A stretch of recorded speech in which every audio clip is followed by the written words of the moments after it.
The light! It was the light! A groggy Adam repeats to himself as he rises with a start. The brace his hands press against is not hard, the ground feeling strangely cushion-like. He cannot stop his racing mind to think of such things, however, the haunting vision of his past having returned to him in his waking life. Even in his most lucid dreams it was never so real to him since the time he originally witnessed it that horrible day 7 years ago. And yet, the poor Jackson girl who had addressed herself as Tammy Simna in front of that odd fighter jet is nowhere to be found. "Tammy? Tammy, are you there?" he calls out in a whisper, anxious to validate the reality he is experiencing. His excitement fades, matching the room's darkness, when no response is heard.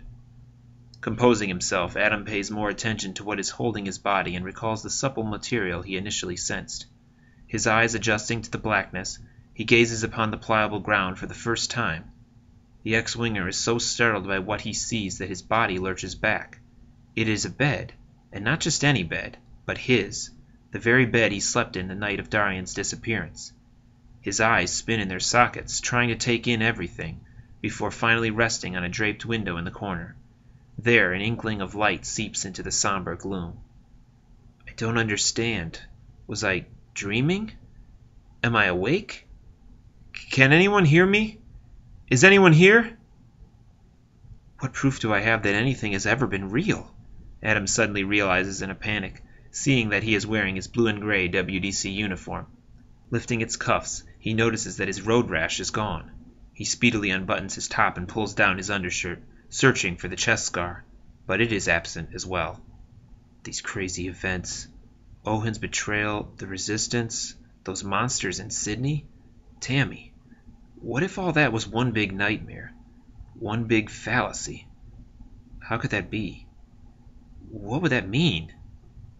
Paranoid, Adam drags himself from his bed and starts to navigate the space on unsteady feet. Teetering over the squishy carpet, he cautiously opens the room's door. It gives way with a squeak, permitting him entry into the shadowy hallway. After fumbling around for a moment, he gets his bearings and steers his body through the darkness. This is...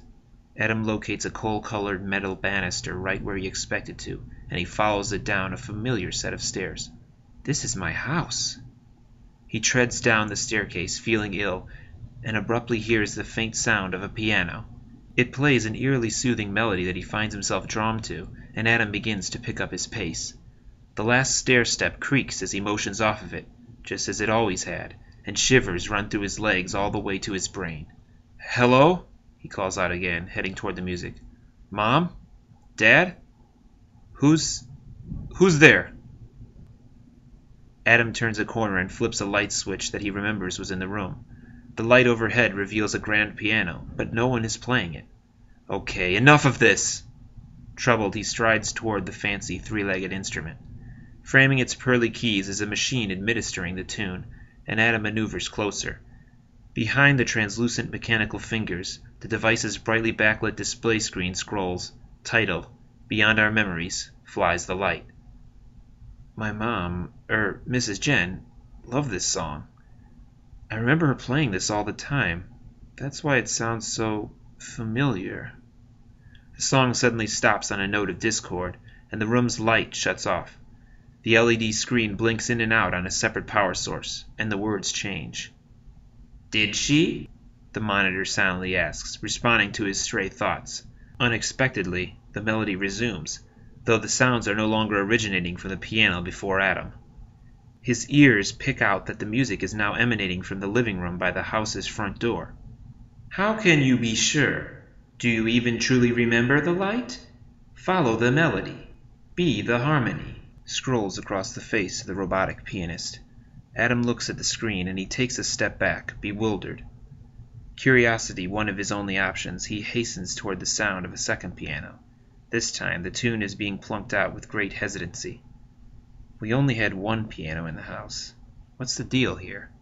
Nearing it, a piano of a more abstract foreign design, he stops short, seeing that its monitor attachment is blinking. He storms up to the device for answers, and it reads, Only one? I am the second. How can you say you only had one piano? Do I not confirm that there are, in fact, two? Looking down, Adam realizes his fingers are starting to twitch in an offbeat manner.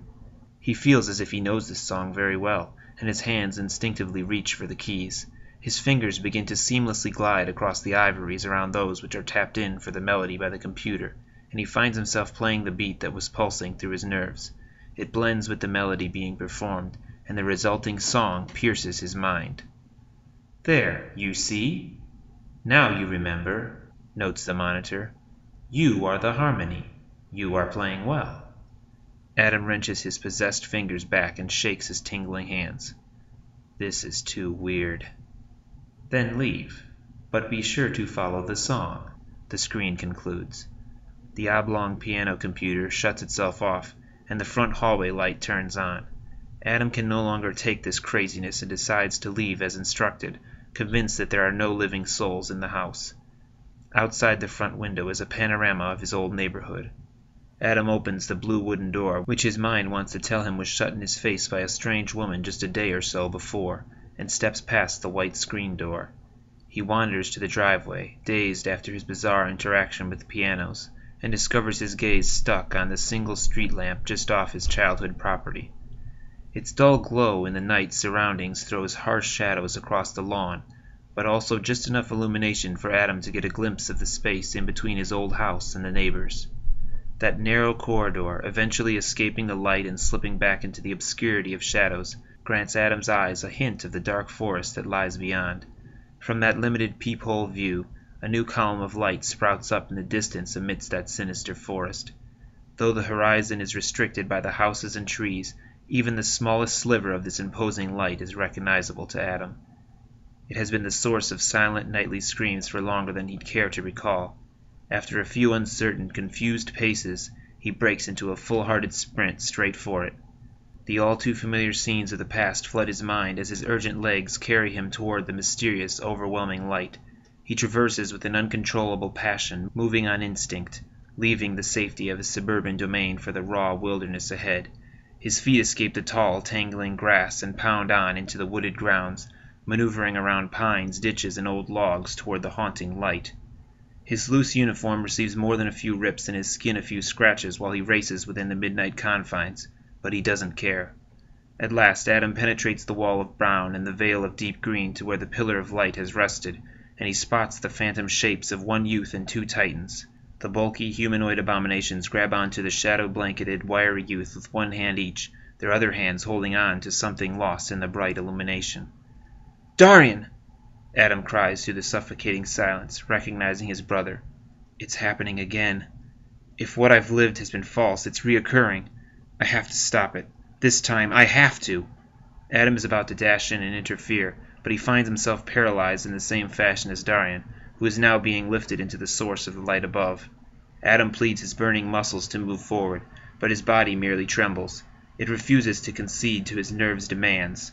An unexplainable, unrivaled terror has seized every inch of his being.